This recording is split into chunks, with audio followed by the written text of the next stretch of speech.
ನಮ್ಮ ವಿಶೇಷ ಕಾರ್ಯಕ್ರಮಕ್ಕೆ ಸ್ವಾಗತ. ಈ ವಾಹಿನಿಯನ್ನು ನೋಡುತ್ತಿರುವಂತಹ ಎಲ್ಲ ಭಗವದ್ ಭಕ್ತರಿಗೆ ಜನಸಾಮಾನ್ಯರಿಗೆ ಒಳ್ಳೆಯದಾಗಲಿ ಅಂತ ಬಯಸ್ತಾ, ಈ ವರ್ಷದ ದೀಪಾವಳಿ ಮತ್ತು ಮುಂದಿನ ವರ್ಷದ ದೀಪಾವಳಿ ಮಧ್ಯೆ ನಿಮ್ಮ ಬದುಕು ಹೇಗಿರುತ್ತೆ, ಗುರು ಮತ್ತು ಶನಿಯವರ ಸಂಚಾರದಿಂದಾಗಿ ನಿಮ್ಮ ಬದುಕಿನ ಮೇಲೆ ಏನೆಲ್ಲ ಪ್ರಭಾವ ಬೀರುತ್ತೆ ಅಂತ ನಾನು ಹೇಳ್ತಾ ಇದ್ದೀನಿ.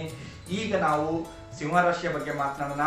ಸಿಂಹರಾಶಿಯವರು ಯಾರ್ಯಾರು ಸಿಂಹರಾಶಿಯಲ್ಲಿ ಹುಟ್ಟಿದಿರೋ ಅವರಿಗೆಲ್ಲರಿಗೂ ಕೂಡ ಬಹಳ ಒಂದು ಎಚ್ಚರಿಕೆಯ ಮಾತನ್ನ ಮೊದಲನೇದಾಗಿ ಹೇಳ್ತಿದ್ದೀನಿ.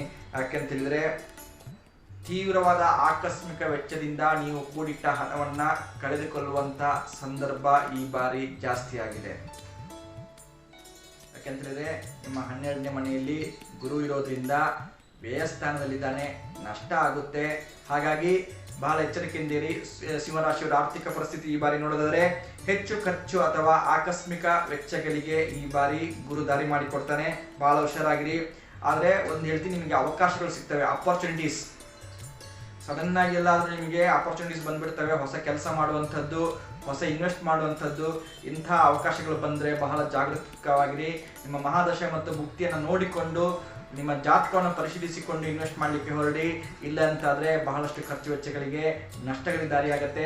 ಮನೆಯಲ್ಲಿ ಯಾರಿಗಾದರೂ ಅನಾರೋಗ್ಯ, ನಿಮ್ಮ ಹತ್ತಿರದವರಿಗೆ ಅನಾರೋಗ್ಯ ಆಗಿ ನೀವೇ ಖರ್ಚು ಮಾಡುವಂಥ ಪರಿಸ್ಥಿತಿ, ಆಸ್ಪತ್ರೆಗಳಿಗೆ ಅಲೆದಾಡುವಂಥ ಪರಿಸ್ಥಿತಿ ಬರುತ್ತೆ.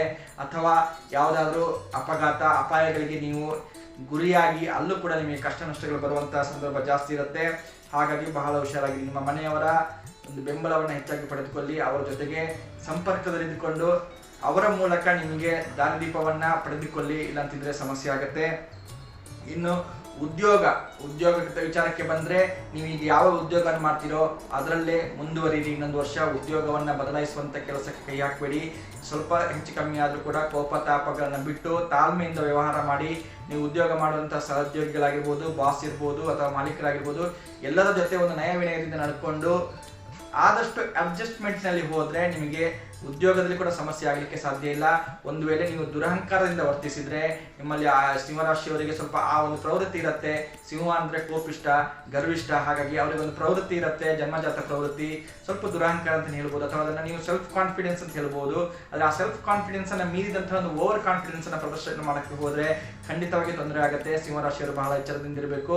ಸ್ವಲ್ಪ ತಗ್ಗಿ ಬಗ್ಗೆ ಈ ವರ್ಷ ನಡೀರಿ. ಯಾಕೆಂದ್ರೆ ಗುರು ಕೂಡ ನಿಮ್ಮ ಪರವಾಗಿಲ್ಲ, ಶನಿ ಕೂಡ ನಿಮ್ಮ ಪರವಾಗಿಲ್ಲ. ಹಾಗಾಗಿ ಬಹಳ ಹುಷಾರಾಗಿ ವ್ಯವಹಾರ ಮಾಡಿ. ಇನ್ನು ಸಂಬಂಧದ ವಿಚಾರಕ್ಕೆ ಬಂದ್ರೆ, ಸ್ನೇಹಿತರು ನಿಮ್ಮ ಜೊತೆ ಸಹಜವಾಗಿ ಚೆನ್ನಾಗಿರ್ತಾರೆ. ಆದರೆ ಕುಟುಂಬದಲ್ಲಿ ಸ್ವಲ್ಪ ಕಷ್ಟ ನಷ್ಟಗಳು, ಸ್ವಲ್ಪ ದೂರವಾಗುವಂತಹ ಘಟನೆಗಳು ನಡೀಬಹುದು. ಬಹಳಷ್ಟು ಎಚ್ಚರಿಕೆ ಇರಿ.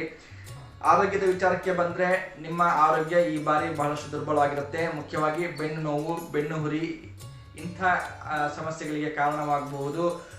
ಬಹಳಷ್ಟು ಎಚ್ಚರಿಕೆಯಿಂದಿರಿ.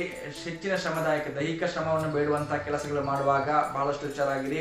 ತುಂಬಾ ನಿದ್ದೆಗೆಟ್ಟುಕೊಂಡು ರಾತ್ರಿ ಇಡೀ ಎಚ್ಚರ ಇದ್ದುಕೊಂಡು ಅಥವಾ ಮೊಬೈಲ್ನಲ್ಲಿ ಟೈಮ್ ವೇಸ್ಟ್ ಮಾಡಿಕೊಂಡು ಇರಬೇಡಿ. ಆದಷ್ಟು ಬೇಗ ಮಲಗಿ ಸಾಕಷ್ಟು ವಿಶ್ರಾಂತಿಯನ್ನು 8 ರಿಂದ 9 ಗಂಟೆಗಳ ಕಾಲ ವಿಶ್ರಾಂತಿಯನ್ನು ತೆಗೆದುಕೋಬೇಕು.